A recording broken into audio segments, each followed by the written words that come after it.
Those darn dinos are on the loose again, but this time they're not constrained to a handful of islands in the middle of an ocean. They're out and about on the mainland of North America, getting up to all kinds of dinosaur-y mischief. That's where Jurassic World Fallen Kingdom left off, the story of this long-running film series, and that's also where Jurassic World Evolution 2 picks up while we wait for the release of the next film.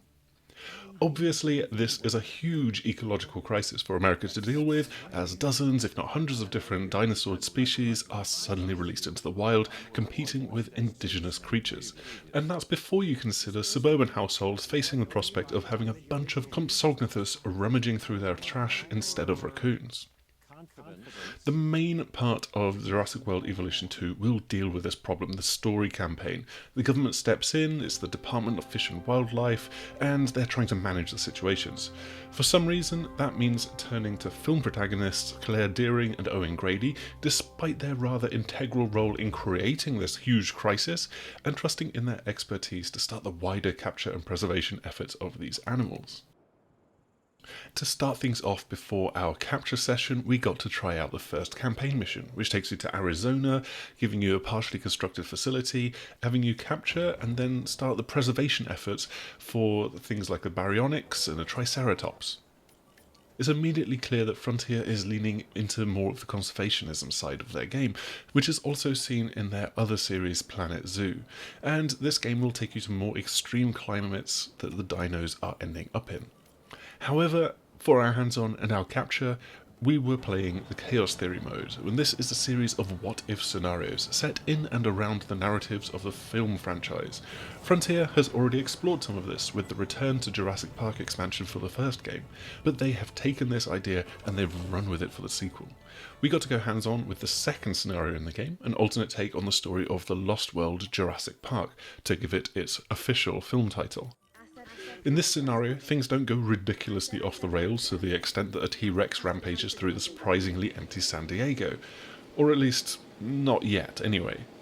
You're charged by Peter Ludlow with reviving the abandoned development of Jurassic Park San Diego, finding a half-built amusement park that just needs a little bit of work before you can start airlifting some dinos in. With San Diego providing the backdrop off in the distance, there is a huge amphitheatre at the centre of this scenario, and there's a few operations buildings and some partially built and damaged enclosures that need a bit of fixing up. It's not long before you're told of an imminent dino drop, delivering some pretty chilled out Pachycephalosaurus to an enclosure, and not long after that you've got a pair of T-Rex coming along the way, and a handful of Compsognathus.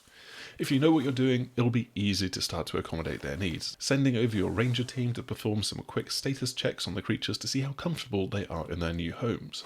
Then, from that initial baseline, it's a case of adapting the enclosure to have the right mix of terrain, foliage, water, food, and so on. Of course, I started off here with some rookie mistakes. No, a pair of T-Rex are not going to be particularly happy sharing an enclosure, and yes, they really do care if their food was running around and bleating before chomping down on it. Oh, and no, those electric fences aren't going to do a damned thing if they get annoyed enough to decide to break out and try to find their own way in the world. Time to scramble the chopper, guys. We've got to go track some more dinosaurs. Again. The problem that I had was not having run through enough of the new systems and ideas in the campaign. You now hire scientists and put them to work on research projects, but I hadn't applied them to then actually figuring out how to construct a live animal feeder for the T-Rex to keep them happy. Presumably, Hammond deleted all of his files at InGen when he'd retired, taking the secret of being able to lift a live goat into a dinosaur pen with him. Whatever the reason, once it's researched, and once I tailored the separate enclosures to have much more sand in them and plenty of drinking water, my pair of T-Rex were much happier. One of them in particular was rather happy as they could run around and watch as eager visitors streamed off the first few helicopters into the now open amusement park. I had decided to build its enclosure all the way around the landing pad to give people a little bit of a thrill as they arrived. It was probably a little bit premature for the park to actually open when I had just 3 crudely fenced off species to show. But trust me when I say that I spared no expense. in pausing the game and hurriedly putting down as many visitor amenities as I could, extending the power grid and setting up a bunch of new fencing so that everything was a little bit safer. There's some really nice customization here, letting you drop down a little shop and then customize what it features inside, what it's trying to sell to the punters basically, and how it looks, mixing and matching various elements on the fly. And just like that, my hands-on time with Jurassic World Evolution was coming to an end. Frontier is clearly pushing to broaden what they offer in their Dino-packed sequel, from refining the fundamentals of looking after these prehistoric creatures and running an amusement park, to taking players to more environments through the campaign and playing around with the film universe through Chaos Theory. It won't be long before we get to see more of this, with the game releasing on the 9th of November across PlayStation, Xbox and PC. We cannot wait for more Dino escapades, that's for sure. That's all that we've got for this video though, and hopefully you have enjoyed what you've seen.